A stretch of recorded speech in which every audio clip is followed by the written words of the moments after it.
hapon guys. Ito tapos na po. Tatamnan na lang. Nalagyan ko na po lahat ng lupa. Ayan, tanong ko guys.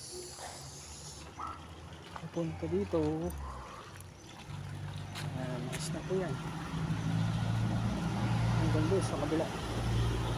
Ready to plan na. Ayan. Lagyan na lang po ng halaman. Ayan.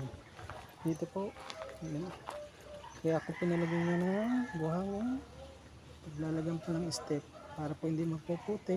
Yan po sisip-sip ng tubig. Pupunta po dito sa kabila. Ayan.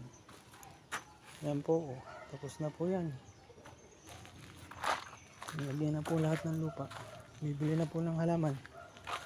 Magtatanim na po tayo ng progress sa kaming halaman. Sige po. Magandang hapon po.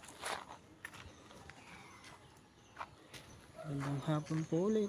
Salamat po.